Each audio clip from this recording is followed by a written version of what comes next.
Ay hey mga tol, wala mo katoltol. So karong adlaw mangadto nami sa may Ilihan og Tabugon, Cebu mga tol para manghatag sa relief food sa mga naapektuhan sa lindol mga tol. Ang akong kuyog kundi ang SRRMC og ang Garbo family mga tol. Og sa di ay ready nami tanan, manglakaw nami mga tol. Tara, let's go. Og mga pipila ka oras mga tol naabot nami sa may Carmen og makita ninyo nga astang trapika og ang among kauban nga nagdala og sakyanan nga naungot pod sa traffic mga tol. So nagdesisyon mi nga una na lang sa location nga among unang adtuon kundi ang Ilihan mga tol. Og sa dihang naabot nami sa Ilihan oras na 10:40 AM sa buntag mga tol. Og after sa among pagpinaabot naabot na jud ang among mga kauban nga nagdala sa relief good og wala nami naglangay amo nagisugdan og panghatag mga tol. Bili na hilo.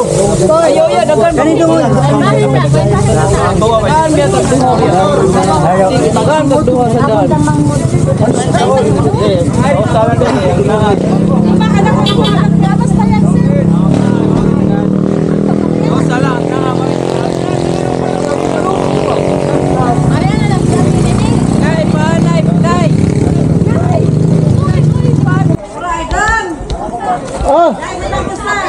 Osa ka?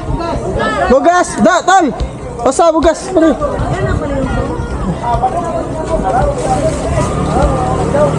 Atag nyo! Wala tubig dito dong! Salamat, sir! Salamat sa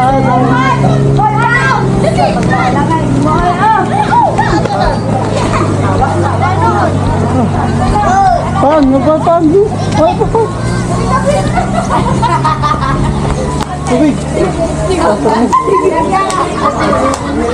Makakotas sa mga After sa among pagpanghatag diri sa Ilihan nisibat nami padung sa Tabugon mga tol kay naapay nagpaabot namo didto. Tara mga tol, let's go.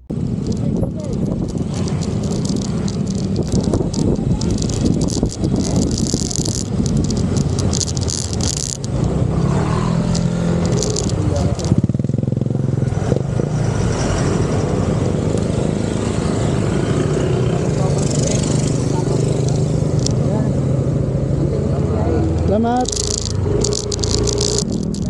Ada na dai.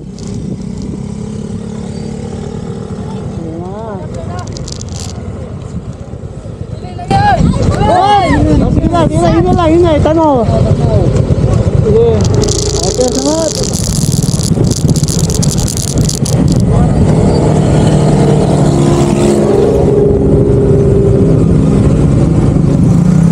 Og sa dihang naabot nami sa Tabugon mga tol, syempre di na pud ta magdugay manghatag na ta sa mga gidala namo nga relief good. Tara.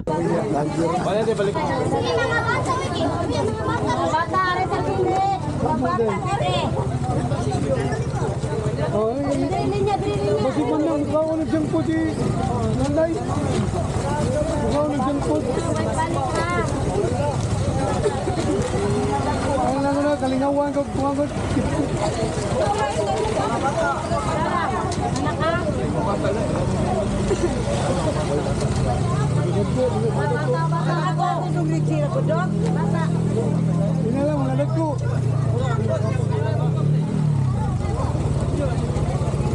Come on. May tao na. Oy, tao sa ila.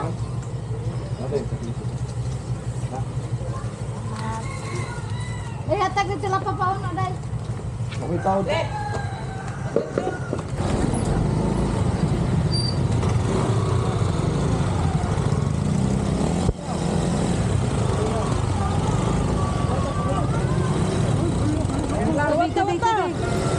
Bata na lang. Amping mo dire. Amping.